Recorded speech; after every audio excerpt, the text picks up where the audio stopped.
Gênesis capítulo 50. Chegamos ao último capítulo de Gênesis. Que misericórdia, que glória de Deus, né? E aqui, o que nós vamos ter nesse capítulo? Quando Jacó morreu, né? E a lamentação sobre ele e o seu enterro. E também nós vamos ter a exemplar misericórdia de José, mostrando perdão aos seus irmãos. E depois termina com a morte de José. Dá até tristeza, né? Com a morte de José, porque José é uma das figuras mais perfeitas que tem na Bíblia de Cristo. Então, é uma pessoa de caráter, né? Então, vamos começar agora. Então, José, assim que seu pai morreu, o que José fez? Ele se lançou sobre seu pai, chorou e beijou seu rosto. Interessante que José era uma pessoa que várias vezes relata na Bíblia, eu acho que é a pessoa que mais relata na Bíblia que chorou. Ele não tinha vergonha de mostrar seus sentimentos. Ele colocava seus sentimentos para fora, mesmo ele sendo uma pessoa de autoridade, de respeito, de um bom caráter. Ele não tinha vergonha também de chorar das suas emoções.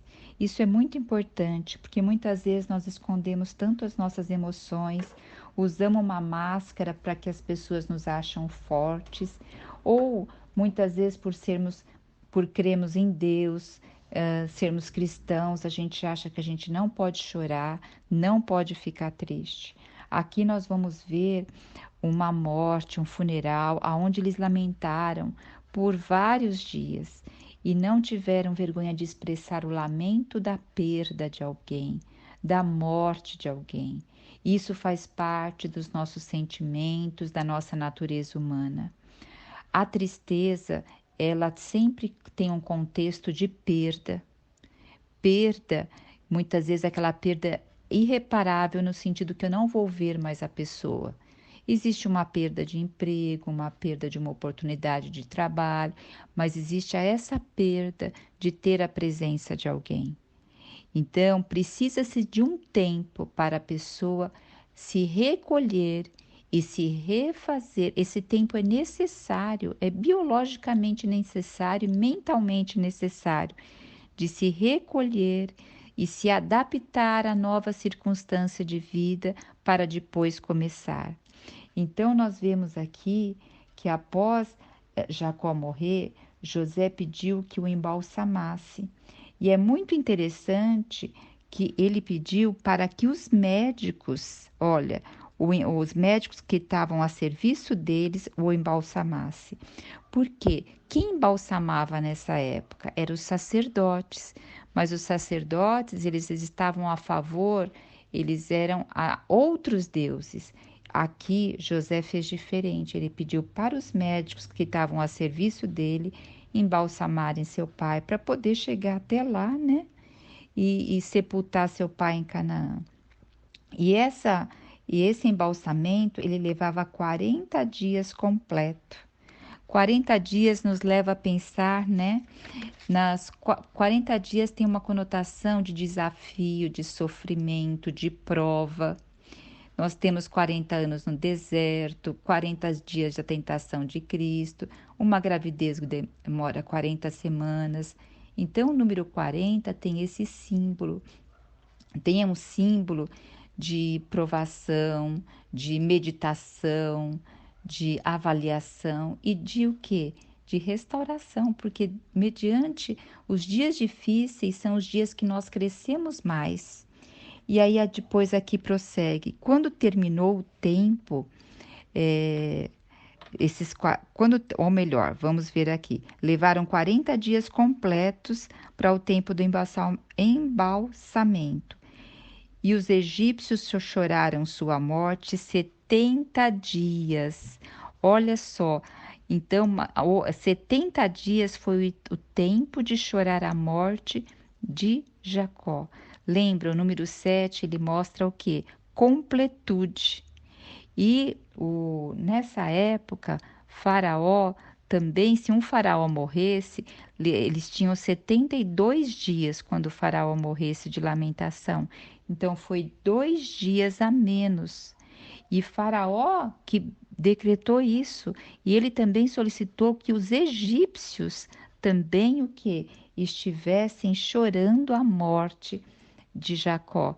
Então nós vemos aqui uma coisa gloriosa, que os descendentes de Israel, de Jacó, choraram 70 dias a morte deles, e o Egito significa o quê? O mundo, significa sobrevivência, também chorou a morte de Jacó. E aí eu me lembrei daquele versículo que diz que todo joelho se dobrará e toda língua confessará que Jesus Cristo é o Senhor.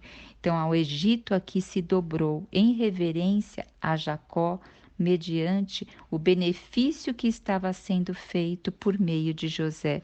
Que coisa gloriosa, né? Então, é muito rico isso daqui. Aí, depois que passou 70 dias, quando terminou esse período, José mandou um recado para Faraó. Por que será que ele mandou um recado? Será que ele não podia ir pessoalmente? Porque nesse período de 70 dias, quando eles estavam lamentando a morte, o que acontecia? Eles não faziam a barba, não cortavam o cabelo. Então, até ali na parte do enterro, né? E aí, então, ele não poderia estar se apresentando a Faraó. Então, ele mandou um recado para Faraó e disse: se me é possível contar com a vossa amizade e bondade, dizei isto aos ouvidos do Faraó em meu favor. Meu pai me fez prestar esse juramento, que enterrasse ele em Canaã, que sepultasse ele em Canaã. Portanto, que me seja permitido subir para sepultar meu pai, depois voltarei. Nós vamos ver que essa palavra subir, ela aparece umas 4, 5 vezes aqui no texto. E também depois nós vamos ver diante da decorrer da Bíblia que essa palavra subir, quando se trata de ir para o local onde o Senhor quer que o adore, que é ali aonde fica. Depois nós vamos ver no Novo Testamento que fala como Jerusalém, sempre que vai para Jerusalém fala subir. Então aqui tem a simbologia de subir para o Pai, subir para Deus. Então Faraó aqueceu e falou: sobe e sepulta teu pai, como ele te fez jurar. Olha que rico, né? E José subiu para sepultar seu pai, e subiram com ele os conselheiros de Faraó, os oficiais, a sua corte e todos os principais da terra do Egito. Olha, gente, que homenagem, que cortejo grandioso. E foram as carruagens, os cocheiros, também todo o povo ali de Israel foi, menos as crianças e as mulheres que ficaram cuidando das crianças, né? Olha que riqueza, que honra, que homenagem. Ó Senhor Jesus, chegando eles depois, lá já perto, à beira do rio Jordão, próximo ao Jordão, eles lamentaram em voz alta, e ali José dedicou mais 7 dias de pranto pela morte de seu pai. Olha, 7 dias, completude. E aquele lugar até recebeu um nome por causa disso, né? O campo de lamentação dos egípcios, porque os egípcios estavam ali também lamentando. E assim eles sepultaram Jacó lá perto de Manre, né, juntamente com Abraão, e com Abraão, Sara, Isaac, Rebeca. Lia já tinha sido também sepultada, agora Jacó foi sepultado. Então aqui nós terminamos a parte do sepultamento de Jacó. Agora, depois que Jacó então morreu, eles voltaram para o Egito, sepultaram Jacó, voltaram para o Egito. Os irmãos de José começaram a ficar com medo, porque falavam assim: agora que nosso pai morreu, o que será de nós? Será que José não vai se vingar de nós pelo tudo que aconteceu? Então, será que ele vai nos tratar como inimigo e vai retribuir todo o mal que fizemos a ele? Então eles mandaram um recado para José e falaram assim: olha, antes do nosso pai morrer, ele falou uma coisa: perdoa teus irmãos, teus irmãos seu crime e seu pecado e todo o mal que fizeram. Se Jacó quisesse falar isso, ele teria falado diretamente, né, para José. E outra coisa, aqui os irmãos ainda, ou melhor, Jacó não precisou falar porque Jacó conhecia o caráter do filho, sabia a índole do filho, tinha percepção de quem José era. E aí José, quando ouviu isso, o que que ele fez? Chorou, ele se comoveu e chorou diante da palavra que seus irmãos lhe enviaram. Gente, que coisa rica! Porque assim, ele deve ter pensado assim: será que os meus irmãos não viram que realmente eu não tenho essa índole, eu não tenho esse caráter? Eu creio que José ficou pensando isso, né? Mas sabe que eu toco também que cada um de nós vê o outro conforme o nosso coração. Então, os irmãos de José não estavam vendo José, mas estavam vendo José segundo o coração deles.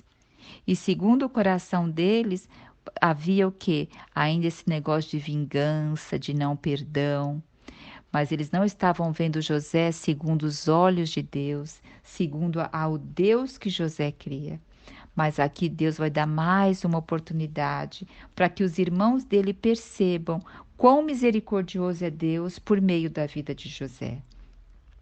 E aí, logo em seguida, quem que chegou na presença de José? Os seus irmãos. E os seus irmãos se apresentaram e falaram: olha, eis-nos aqui como seus escravos. E José lhes assegurou: não tenhais qualquer receio de mim. Acaso eu estou no lugar de Deus? É a mesma coisa, nós não estamos no lugar de Deus. Deus, aqui você viu que fala 70, depois fala 7. 70 vezes 7 é o perdão, né? Então, a Deus pertence a vingança. O nosso coração tem que estar recheado de perdão, né? E depois aqui fala, então José assegurou a eles: o mal que tinhas a intenção de fazer a mim, vocês, meus irmãos, os desígnios de Deus o mudou em bem, a fim de cumprir o que se realiza hoje diante de vossos olhos, salvar a vida de um povo numeroso. Conclusão: isso que foi feito, o Senhor reverteu em bênção. Agora não temais. Eu vos sustentarei bem a vocês, os vossos filhos. Olha como termina aqui. E tranquilizou eles e encorajou com palavras carinhosas. Então você vê, ele ainda tranquilizou e deu palavras carinhosas a seu irmão. Que riqueza isso, né? Agora nós vamos ver a terceira parte, a terceira e a última parte desse capítulo 50 de Gênesis, a morte de José. Então José agora completa 110 anos e Deus deu a bênção de José ver até a sua terceira geração dos filhos de Efraim e dos filhos de Manassés, que eram os filhos deles, né? Inclusive falas que os filhos de Maquim, de Manassés, tomou sobre seus joelhos. É tipo aquela adoção. Quando Sara fala que gostaria que Agar tivesse um filho para que ela pudesse, tomasse nos seus joelhos. É como adoção isso, né?